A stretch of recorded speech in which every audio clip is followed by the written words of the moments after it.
স্বাগতম সুপ্রিয় শিক্ষার্থীবৃন্দ, সুন্দর একটা অঙ্ক নিয়ে আসছি। আজকের অঙ্কটা হচ্ছে আমাদের সিলেট বোর্ড 2023 সালের সংখ্যা পদ্ধতি। এখানে একটা উদ্দীপক দেওয়া আছে যার চতুর্থ সংখ্যাটি দেওয়া নেই। এটা দেখে অনেকের কিন্তু প্রশ্ন জাগে যে কিভাবে এটা বসাবো। ওকে, না টেনে শেষ পর্যন্ত দেখো, খুব সহজে আমি তোমাদের বোঝাচ্ছি। কতে বলছে বিট কি, খতে বলছে যে প্রায় সকল ভাষাকে সমন্বিত করার কোড ব্যাখ্যা কর, আর গতে বলছে যে উদ্দীপকের পঞ্চম সংখ্যাটিকে অক্টাল, দশমিক ও হেক্সাডেসিমাল সংখ্যা পদ্ধতিতে রূপান্তর করে। এ হচ্ছে আমাদের পঞ্চম সংখ্যা। এটাকে আমাদের কি করতে হবে?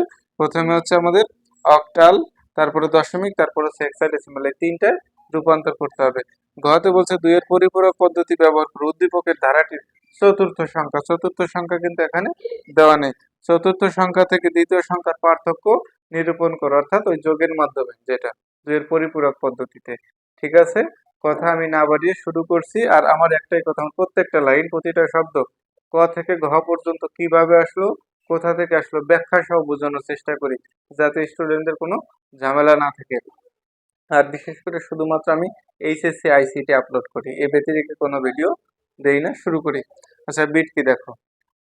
বাইনারি অঙ্কের সংক্ষিপ্ত রূপই হলো বিট। আমি আবার বলি, বাইনারি অঙ্কের সংক্ষিপ্ত রূপই হলো বিট। বিট হলো 0 ও 1। শেষ, এইটুক লিখলে একে এক। খতে বলছে যে প্রায় সকল ভাষাকে সমন্বিত করার কোড ব্যাখ্যা করো। এখন আমরা জানি, হ্যাঁ, পৃথিবীর প্রায় সকল ভাষাকে সমন্বিত করার কোড হচ্ছে ইউনিকোড। ক্লিয়ার?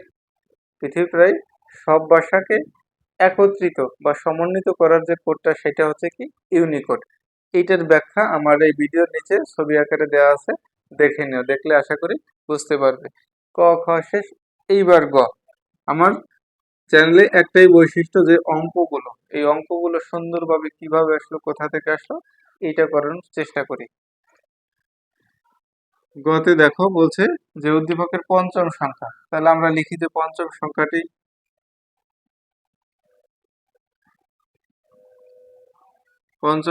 আমাদের কত দেওয়া আছে? 1 0 1 0 1 0। এটা হচ্ছে পঞ্চম সংখ্যা। ঠিক আছে, যে পঞ্চম সংখ্যাটি এত। এইবার এই পঞ্চম সংখ্যাটিকে আমাদের অক্টাল, দশমিক ও হেক্সাডেসিমাল সংখ্যা পদ্ধতিতে কি করতে হবে? রূপান্তর করতে হবে।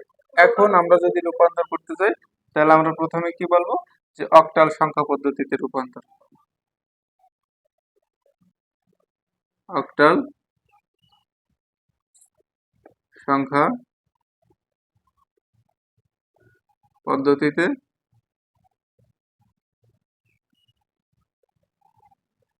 রূপান্তর। এখন দেখো যে আমাদের এইটা আছে কিসে? বাইনারিতে। এটা আছে বাইনারিতে, আমার রূপান্তর করতে হবে কিসে? অক্টালে। শেষ। এইভাবে একেবারে সহজ, কিন্তু অল্প সময় লাগবে।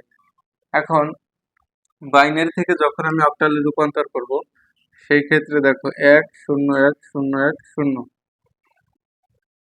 এই জায়গায় কয় বিট করে যাবে? অর্থাৎ 2 এর পর কত দিলে 8 হয়? 3। তার মানে কি 3 বিট করে। এই জায়গা কিন্তু স্টুডেন্টরা ভুল করে যে আমাদের কয় বিট করে আমরা নেব, যে 3 বিট না 4 বিট। মনে রাখবো যে এই 2 এর পাওয়ার 3 দিলে কত? 8। তার মানে 3 বিট করে। এই যে 3টা আর এই যে 3টা। এখন দেখো এই 3টা থেকে আমাদের কত আসে? যেমন দেখো, এই শূন্যর উপরে এটাকে কাছে 1, তার ডাবল 2, তারপর হচ্ছে 4, আবার 1 2 4। এখন দেখো যে এই শূন্যগুলো বাদ, তার মানে কি এই জায়গা থাকে হচ্ছে 2। তাহলে এখানে বসালাম আমি কত? 2। আর এখানে কত থাকে? 1 আর হলো 4, 5। তাই না? যেমন দেখো যে এই শূন্যগুলো কাউন্ট হবে না। আমি এটা এখন মুছে দিই তোমাদের বোঝার সুবিধার্থে। ঠিক আছে, তাহলে কত পেয়েছে? এই 52 নাকি? আচ্ছা, এইবার আমি লিখতে পারি যে অতএব, হুম, অতএব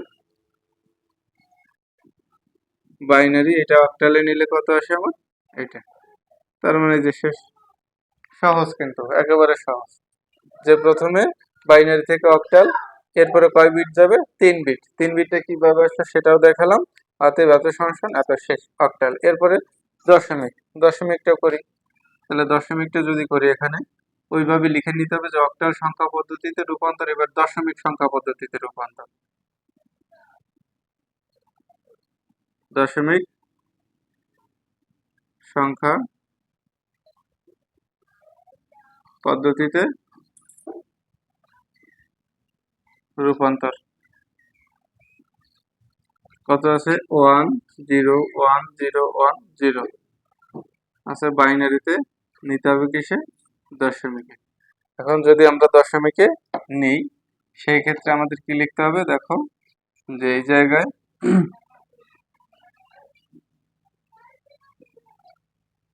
সমান সমান নাকি।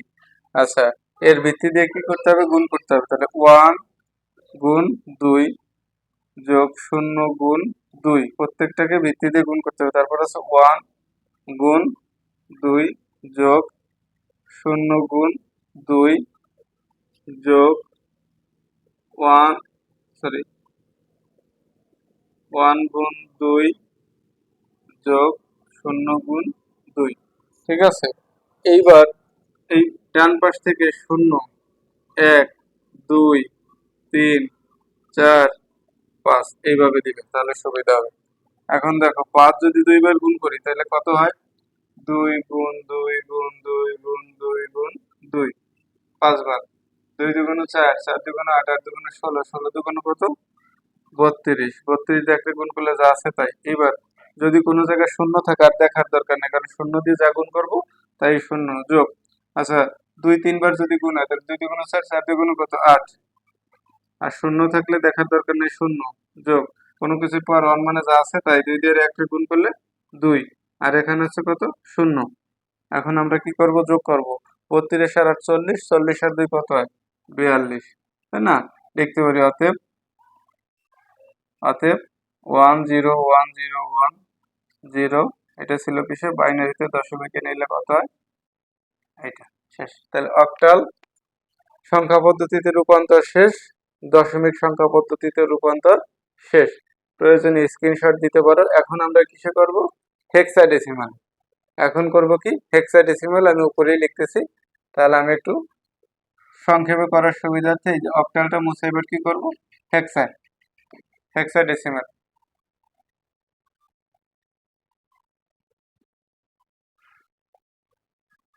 হেক্সাডেসিমাল সংখ্যা পদ্ধতিতে রূপান্তর। এখানে কত দেব, 16 দেব, 16। ক্লিয়ার। এখানে কি দিতে হবে 16। এইবার দেখো, তাহলে এইবার এই জায়গায় শুধু আমাদের একটু পরিবর্তন হবে, তাই তো। আচ্ছা, এই জায়গাটা আমাদের কি হবে, পরিবর্তন হবে। এখন দেখো এই জায়গা 2 এর পর কত দিলে 16 হবে, 4। সেই ক্ষেত্রে আমরা এটা আগে বসাই, 1 0 1 0 1 0। এখন এই যে 4 বিট আর এই জায়গায় আমার 2টা শূন্য বাড়িয়ে নিতে হবে। ক্লিয়ার, যেহেতু 4 বিট করে, ঠিক আছে। এই যে হচ্ছে 4টা আর এই যে হচ্ছে 4টা। এখন দেখো এই জায়গা, হ্যাঁ 1 2 4 8 এই পর্যন্ত শেষ। আবার এই জায়গা 1 2 4 আর হচ্ছে 8, তার মানে কি এই জায়গা শূন্য বাদ, এই জায়গা থাকতেছে 2 আর হচ্ছে এই জায়গা থাকে কত 8। বুঝতে পারছো। এখন দেখো, তাহলে এই জায়গা 2 আর হচ্ছে 8, 8 আর 2 কত হয় 10। আমাদের হেক্সায় কিন্তু আমরা 10 লিখতে পারি না, 10-এর বদলে কত লিখবো এ, তাহলে এখানে আসতেছে এ। শেষ এইটা। এরপরে দেখো এই জায়গায় শূন্যটা বাদ, 1 এর ঘরে আছে কত 2, আর বাকিগুলো শূন্য, তাহলে এখানে আসতেছে 2। তাহলে আমরা এই জায়গায় লিখতে পারি, এইটুক মুছে এখন কি লিখবো দেখো একবারে। এখন দেখো এটা আমাদের করা শেষ, এখানে আসলো কত 2, উপরেটা আমি মুছে দিলাম, তাই না।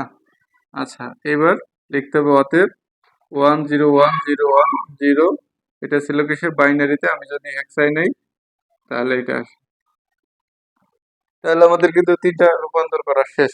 প্রথমে করছি অক্টাল, তারপরে দশমিক, এই যে দশমিক, এর পরেরটা হচ্ছে হেক্সাডেসিমাল। এখানে কয় বিট করে গেছে 4 বিট করে। আশা করি সকলে বুঝতে পেরেছো। গতে বলছে যে 2 এর পরিপূরক পদ্ধতি ব্যবহার করে উদ্দীপকের ধারাটির চতুর্থ সংখ্যা থেকে দ্বিতীয় সংখ্যার পার্থক্য নিরূপণ করো। এখন আমরা চতুর্থ সংখ্যায় গিয়ে দেখলাম যে প্রশ্নবোধক আছে, অর্থাৎ সংখ্যাই নাই। সেই ক্ষেত্রে আমরা কি করব, তাহলে আমাদের আগের সংখ্যাটা বের করতে হবে, তারপরে এই অঙ্কের সমাধানটা করতে হবে। শুরু করি। দেখো এইটা হচ্ছে আমাদের বাইনারি সংখ্যা, উপরে কিন্তু লেখাই আছে বাইনারি, তাই না। এখন প্রথম সংখ্যাটি দেখো, প্রথম সংখ্যায় কত আছে আমাদের 1 0 0 0 1 0, তার মানে কি 1 2 4 8 16 32, তাই না। এই শূন্যগুলো ক্রস আমাদের দরকার নাই, শুধু এই 1 এ আছে 2, 32 আর 2 কত 34, এইটা হচ্ছে আমাদের 34.10 দশমিকে। আচ্ছা, পরেরটায় যাই। দ্বিতীয়তে কি আছে যে 1 0 0 1 0 0, তার মানে 1 2 4 8 16 32, শূন্যগুলো ক্রস, তার মানে কি 4 আর 32 কত? 36। এখন কিন্তু বোঝা যাচ্ছে যে 34 36 পরেরটা 38 হবে। তারপর আমরা করি, তাহলে দেখো এখানে আছে 1 0 0 1 1 0, এটা হচ্ছে তৃতীয়। তাহলে 1 2 4 8 16 32, তাই না? শূন্যগুলো ক্রস, 4 আর 2 6, 32 আর 6 কত হয়? 38। তাহলে এটা আমরা বুঝতে পারলাম যে এটা কত হবে? 40। কারণ এই ধারাবাহিকতায় বোঝা গেছে এটা হচ্ছে কত? 40 হবে। এখন এই 40-এর ওই যে বাইনারি সংখ্যা, বাইনারি করলে আমাদের হয়ে যাবে। 40-এর বাইনারি করি, 2 কবার যায়? 20 বার, কিছুই থাকে না, 0। 2 10 বার যায়? 0। 2 5 বার যায়? 0। 2 2 বার যায়, এবার 1 থাকে। 2 এর ভিতরে 1 বার যায়, কিছুই থাকে না, 0। 2 1 এর ভিতরে যায় না, 0 1। তার মানে কি এই সংখ্যাটা আমি এখানে বসাতে পারি আমাদের অঙ্কের সমাধান করার সুবিধার্থে। 1 0, তারপর হচ্ছে 1, তারপর হচ্ছে 3টা 0। অঙ্কটা কিন্তু পেয়ে গেছে। এরপরেরটা কত হবে? 34 36 38 40, পরেরটা হবে আমাদের কত? 42। ধারাবাহিকভাবে এটা বোঝা যাচ্ছে। পরেরটা আমি করলাম না। ক্লিয়ার? এইবার দেখো, বলছে যে 2 এর পরিপূরক পদ্ধতি ব্যবহার করে ধারাটির চতুর্থ সংখ্যা থেকে দ্বিতীয় সংখ্যার যে পার্থক্য, এইটা পরিপূরক পদ্ধতিতে করতে হবে। খুব সহজ, দেখলেই বুঝতে পারবে। এখন ঘ লিখে উত্তর লিখে শুরু করবে। উপরে একটু লিখে নিও যে 2 এর পরিপূরক পদ্ধতি ব্যবহার করে উদ্দীপকের ধারাটির চতুর্থ সংখ্যা থেকে দ্বিতীয় সংখ্যার পার্থক্য নিরূপণ করা হলো। এখন এই জায়গায় লিখবে দ্বিতীয় সংখ্যাটি হলো, দ্বিতীয় সংখ্যাটা আমার কত ছিল? 1 0 0 1 0 0। এটা আছে কিসে? বাইনারিতে। আর আমার দশমিকে কত আসছে? 36 10। এখন চতুর্থ সংখ্যাটি হলো কত আমাদের? চতুর্থ সংখ্যাটিতে আছে কত? 1 0 1, এই যে কত আসছে? 40। ক্লিয়ার? দুইটাই পেয়ে গেছি। এখন দেখো যে আমাদের চতুর্থ সংখ্যা থেকে এটা বিয়োগ করতে বলছে, তার মানে এখানে কত দেব? 40 10 সমান সমান এখানে আছে কয়টা? 1 0 1 0 0 0, 6টা আছে। তার মানে কি আমার আরো দুটো আনতে হবে। তার মানে আরো দুটো আনলে এটাকে এই জায়গায় লিখতে হবে কি? 8 বিট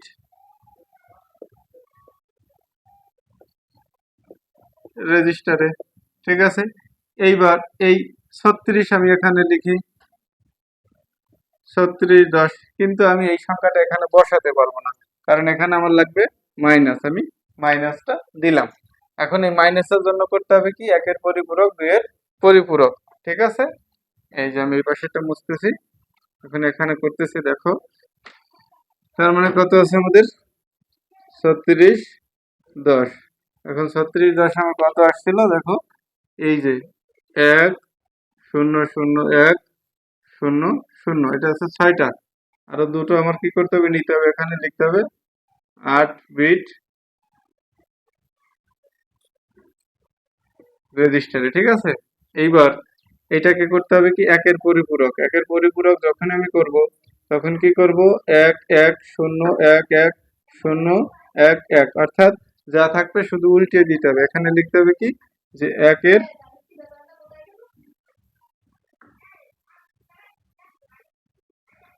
পরিপূরক।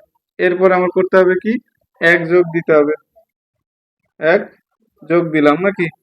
আচ্ছা, 1 যদি আমি যোগ করি, তার মানে 1 আর 1 যোগ করলে 2, 2 থেকে 2 বিয়োগ করলে 0, কেটে থেকে কত? 1 1 আর 1 2, 2 থেকে 2 বিয়োগ করলে 0, কেটে থেকে কত? 1 1 আর 0 যোগ করলে কত হয়? 1, আর যা আছে এই পাশে বসিয়ে দেব। এটা লিখবো কি? 2 এর পরিপূরক। ঠিক আছে? আর এটা আসবে আমাদের মাইনাস 36 10 এর মান। তার মানে কি এইটার মান কিন্তু আমি এখানে পেলাম। এখানে লিখতে হবে 1 1 শূন্য 1 1 1 শূন্য শূন্য। ঠিক আছে, এবার দেখো যোগ করি, শূন্য শূন্য শূন্য শূন্য শূন্য কি হবে, শূন্য। 1 আর শূন্য যোগ করলে আমাদের কত আসে, 1। 1 আর 1 যোগ করলে 2, 2 থেকে 2 বিয়োগ করলে শূন্য, ক্যারি থাকে কত, 1। 1 আর 1 2, 2 থেকে 2 বিয়োগ করলে শূন্য, ক্যারি থাকে কত, 1 আর 1 2, 2 থেকে 2 বিয়োগ করলে শূন্য, ক্যারি থাকে কত, 1। 1 আর 1 2, 2 থেকে 2 বিয়োগ করলে শূন্য, ক্যারি থাকে কত, 1।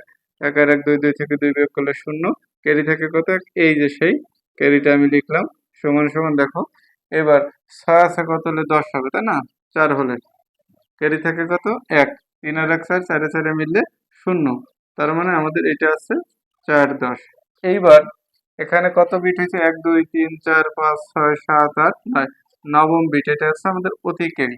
এখন এই জায়গায় একটু লিখে নেবে, সেই লেখাটা আমি বলতেছি যে যোগফলের নবম বিটে, তাই না, নবম বিটে এক সংখ্যাটি ওভারফ্লো হিসেবে চলে আসছে। আমি আবার বলি, যোগফলের নবম বিটে এক অঙ্কটি ওভারফ্লো হিসেবে চলে আসছে, তাই এটিকে বিবেচনা করা হবে না। গেল, এরপরে আর একটু লিখে দেবে যে আমাদের চতুর্থ সংখ্যা থেকে দ্বিতীয় সংখ্যার পার্থক্য 2 এর পরিপূরক পদ্ধতিতে এই 4 10 বা কত 1 0 0 এইটুক লিখে দিলে হয়ে গেল। আমার ভিডিওতে নিচে ছবি আকারে দেওয়া থাকবে, দেখে নিও। অসংখ্য ধন্যবাদ, যারা নতুন অবশ্যই সাবস্ক্রাইব করবে। সবাইকে আরো একবার ধন্যবাদ।